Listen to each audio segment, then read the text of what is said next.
Hello friends, मेरा नाम है Namit Agarwal and welcome to my channel Desi Angrez. आज मैं एक और कार्टून की बात करने जा रहा हूं जो कि बहुत ही हिट रहा है डिज्नी चैनल पर, और उसका नाम है फिनियस एंड फर्ब। ये स्टार्ट हुआ था 2007 में और इसमें टोटल सीजन्स हैं 4 और इसके टोटल नंबर ऑफ एपिसोड्स रहे हैं 130।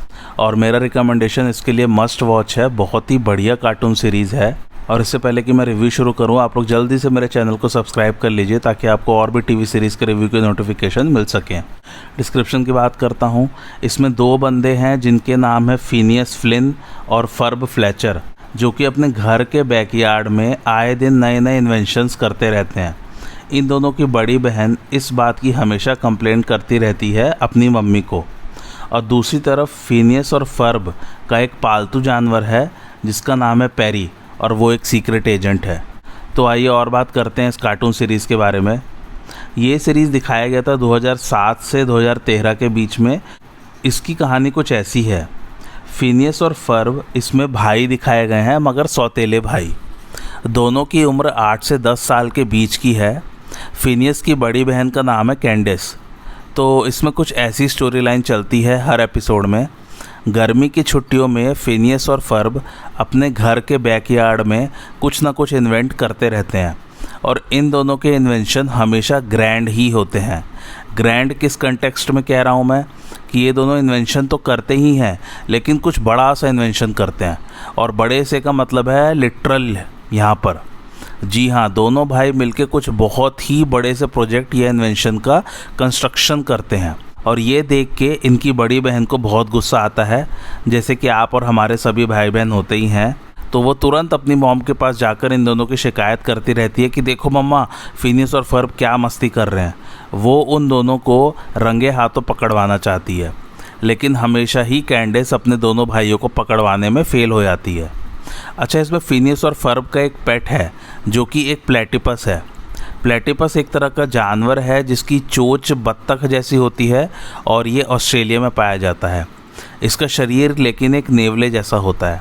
खैर, इमेज देख के आपको समझ आ ही गया होगा। तो इनके पेट प्लेटिपस का नाम है पेरी, और उसे एक सीक्रेट एजेंट दिखाया गया है। तो इसमें एक विलेन है जिसका नाम है डॉक्टर हाइंस डूफेनश्मर्ट्ज़। वो हमेशा दुनिया को तबाह करने या उस पर राज करने की सोचता रहता है। तो उसे भी एक साइंटिस्ट दिखाया गया है। तो वो भी फिनियस और फर्ब की तरह आए दिन कुछ ना कुछ ईविल इन्वेंशन यानी कि बुरी खोज करता रहता है।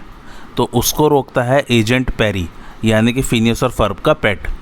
अच्छा, पेरी एक सीक्रेट एजेंट है, ये फिनियस और फर्ब को भी नहीं पता है। एनीवे, ये सीरीज़ बहुत ही हिट एनिमेटेड सीरीज़ है डिज्नी की, और इसको क्रिएटर्स डैन पोवनमायर और जेफ मार्श ने 16 साल तक पिच किया था काफ़ी सारे नेटवर्क्स को, और फाइनली वॉल्ट डिज्नी ने इस आइडिया को ख़रीद लिया। थोड़ा सा और बता देता हूँ बेसिक प्लॉट के बारे में।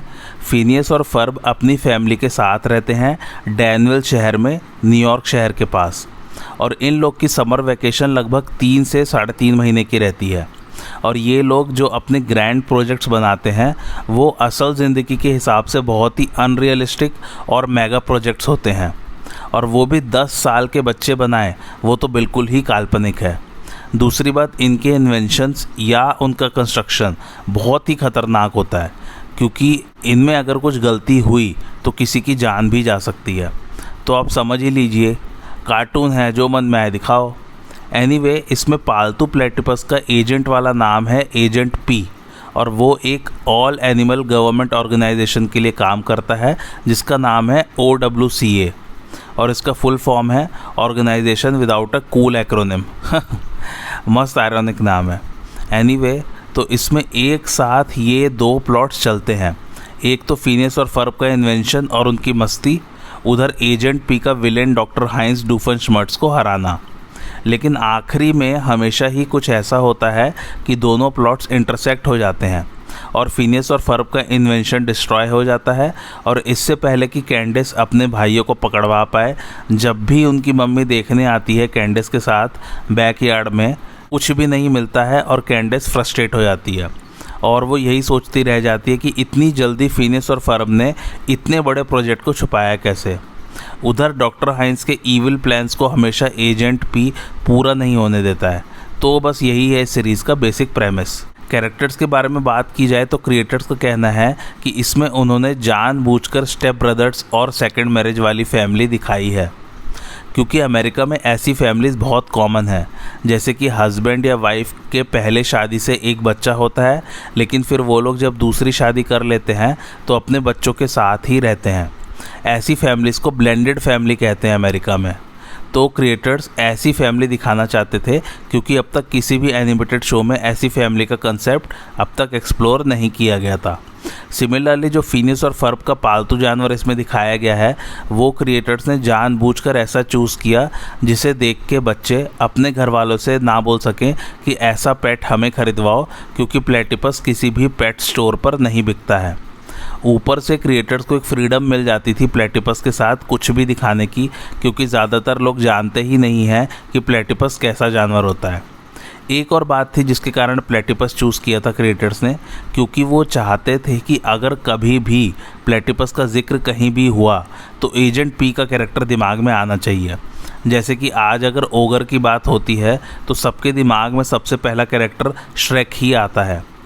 एक और बात जो इसमें अलग है वो ये है कि क्रिएटर्स का मानना था कि ऑलमोस्ट हर एनिमेशन शो में हर दूसरा कैरेक्टर या तो बहुत ही स्टूपिड होता था या बहुत ही र्यूड वे में या गंदे तरीके से सबसे बिहेव करता था, लेकिन इस शो में ऐसा एक भी कैरेक्टर नहीं दिखाया गया है।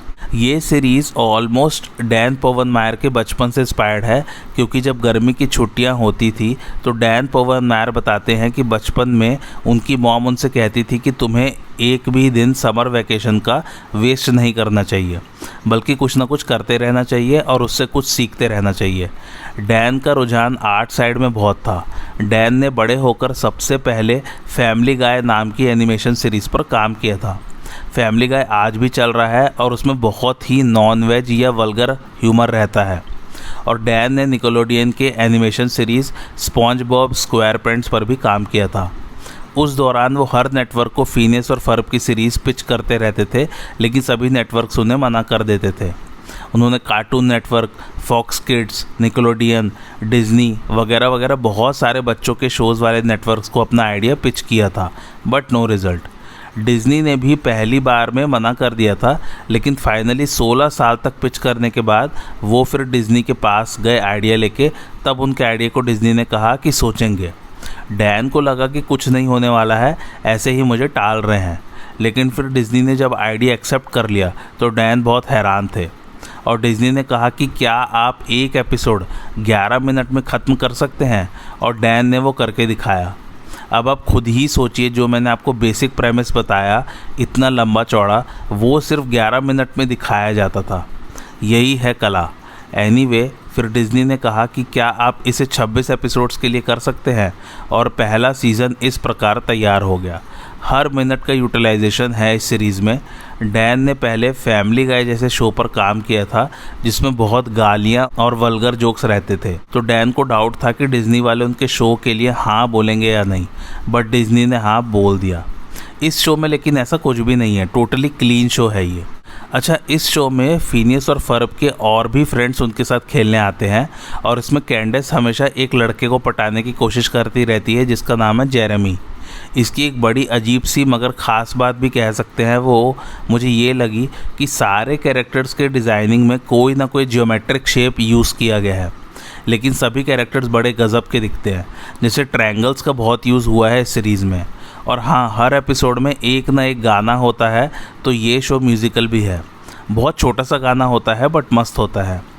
एनीवे, मेरी तरफ से रिकमेंडेशन मस्ट वॉच है। बहुत ही मस्त सीरीज़ है, छोटे छोटे एपिसोड्स है और फुल ऑन मस्ती है इसमें। ज़रूर देखिएगा इसे। अब कुछ मज़ेदार फैक्ट्स की बात करते हैं। पहला फैक्ट ये है कि फिनियस एंड फर्ब अब तक का डिज्नी का सबसे लंबा चलने वाला एनिमेटेड शो है, 2007 से 2013 तक। दूसरा फैक्ट ये है कि फर्ब का इसमें क्रश है विलेन डॉक्टर हाइंस डूफनमर्श की बेटी वनेसा डूफनशमर्ट्स पर।